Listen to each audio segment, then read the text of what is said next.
नाज़रीन आदाब, खास पेशकश के साथ मैं हूं हिना जुबैर। आज हम बात करेंगे जिस तरह से महाराष्ट्र में कई अहम पार्टियों ने एक नई सियासी सफबंदी का आगाज कर दिया है और इसका आने वाले इंतखाबात पर क्या कुछ असर पड़ने वाला है, असर पड़ेगा भी या नहीं, इन्हीं तमाम चीजों का अहाता करता है हमारा ये आज का खास प्रोग्राम। शुरुआत करेंगे। जी हाँ, महाराष्ट्र में एनसीपी और कांग्रेस के इत्तेहाद के बाद बीजेपी की मुश्किलें बढ़ती नजर आ रही हैं। एनसीपी के सदर शरद पवार ने साफ कर दिया कि साल 2019 में लोकसभा इंतखाबात में उनकी पार्टी कांग्रेस के साथ इत्तेहाद में इंतखाबात लड़ेगी। उन्होंने ये भी कहा कि महाराष्ट्र में कांग्रेस और एनसीपी मिलकर लोकसभा का इंतखाबात लड़ेंगे। उन्होंने ट्वीट के जरिए लिखा कि 40 सीटों पर बातचीत हो चुकी है, 8 सीटों पर बात होना बाकी है। हतमी फैसला भी जल्द ले लिया जाएगा। अगर फिर भी कोई मसला रहा तो दोनों पार्टियों के सरबराह इस पर तबादला ख्याल कर लेंगे। आपसी बातचीत के जरिए ये मामला भी हल कर लिया जाएगा। आपको बताएं कि महाराष्ट्र में शिवसेना और बीजेपी में इख्तलाफात चल रहे हैं। लगातार मुख्तलिफ बयानात सामने आ रहे हैं और ऐसे में कांग्रेस और एनसीपी के साथ आने से इन दोनों को क्या कुछ फायदा मिल सकता है या फिर इन दोनों पर क्या असर पड़ेगा, यही आज हम देखेंगे। उद्धव ठाकरे की अगर बात करें तो उन्होंने बीजेपी पर दबाव बढ़ाया है। एक बार फिर से कहा कि जब तक राम मंदिर, किसानों के कर्ज माफी, फसल बीमे पर फैसला नहीं होता, इत्तेहाद में दिलचस्पी नहीं लेंगे। बीजेपी का मानना है कि वक्त से पहले वो शिवसेना के साथ इत्तेहाद को बरकरार रखे।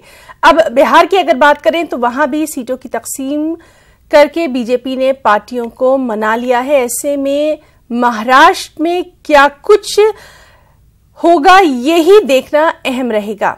और एक बयान की भी चलिए यहां पर बात कर लें। बीजेपी के रियासती सदर राव साहब दानवे ने उद्धव के मज़कूरा बयान के बावजूद शिवसेना को मनाने की बात कही। नागपुर में दिए गए एक बयान में उन्होंने कहा कि महाराष्ट्र की आवाम चाहती है कि बीजेपी शिवसेना साथ मिलकर 2019 का इंतखाब लड़े।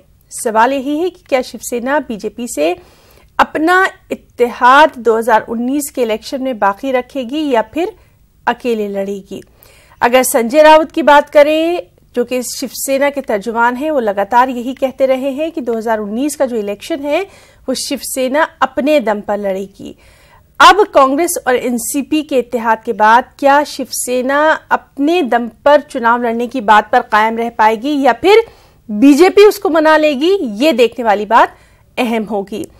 पिंडरपुर में जलसे से खिताब करते हुए उद्धव ठाकरे इस बात का इशारा दे चुके हैं कि जिस तरह से 3 हिंदी बोलने वाली रियासतों से बीजेपी का सफाया हो गया है, उसी तरह से महाराष्ट्र से भी बीजेपी का सफाया कर दिया जाएगा। अब ये तो रही बयानात की बात, लेकिन इलेक्शन के बाद या इलेक्शन के वक्त सियासत का ऊंट किस करवट बैठता है, इस पर लगातार हमारी नजर बनी रहेगी।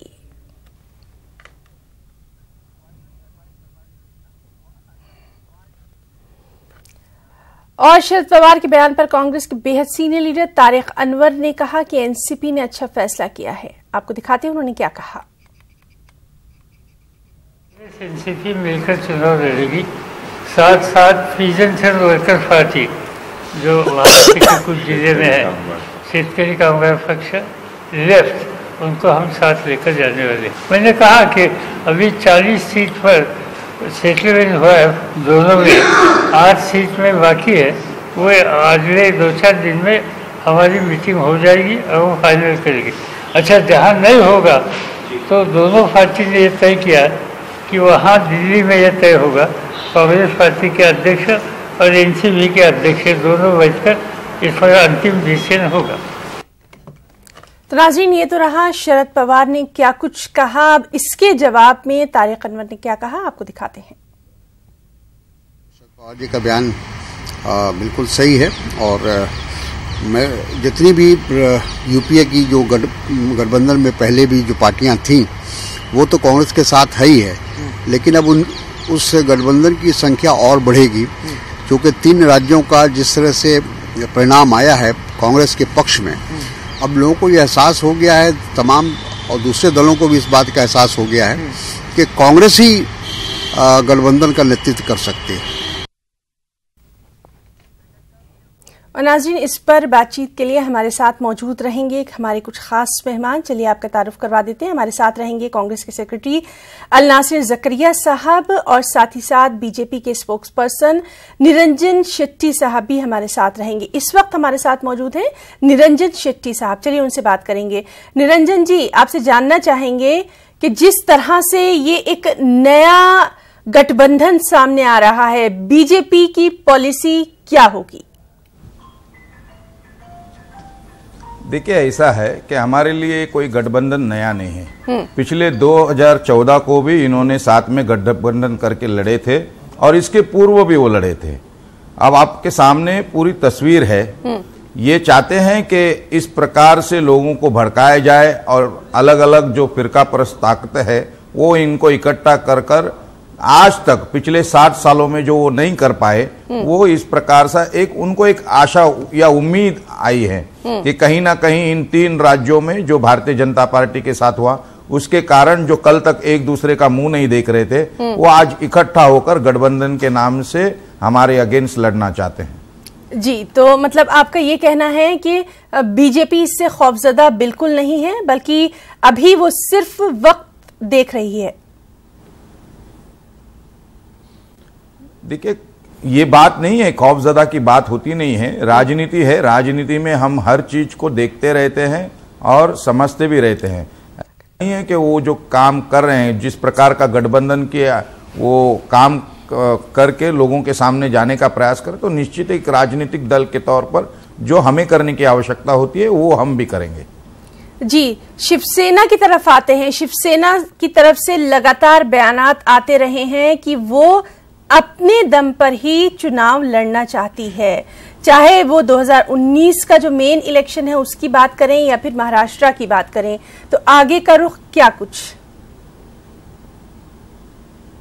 मुझे लगता है इसका जवाब स्वयं उद्धव ठाकरे जी दे सकते हैं, ना कि मैं प्रवक्ता के नाते दे सकता हूं। हाँ, हमारे जो लीडर है वो उनसे बात कर रहे हैं और निश्चित ही जिस प्रकार से आपने अभी कांग्रेस और एनसीपी की गठबंधन की बात कही, तो बातचीत ही होती है ना। तो वहां पर भी जिस प्रकार से गठबंधन की बातें होगी, यहां पर से भी गठबंधन की बातें होगी। यानी आपको कहीं लगता है कि ये जो बातचीत के जरिए जो है तमाम चीजें इलेक्शन से ठीक पहले सामने आ सकती हैं? मुझे लगता है यकीनन, इसमें मुझे कोई शक नहीं लग रहा है। आपको शक होगा तो पता नहीं।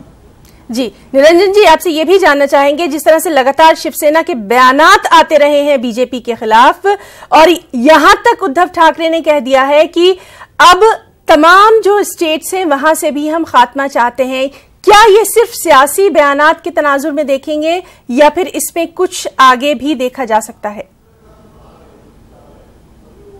क्षमा करें, इसका जवाब उनका प्रवक्ता शायद संजय राउत जी या उनके अन्य प्रवक्ता दे सकते हैं। मैं इसके लिए उत्तरदायित्व नहीं। ठीक है, तो बीजेपी जो है वो अगर आगे आना चाहेगी, उसके साथ मिलकर काम करना चाहेगी, तो बीजेपी की तरफ से कदम उठाया जा सकता है?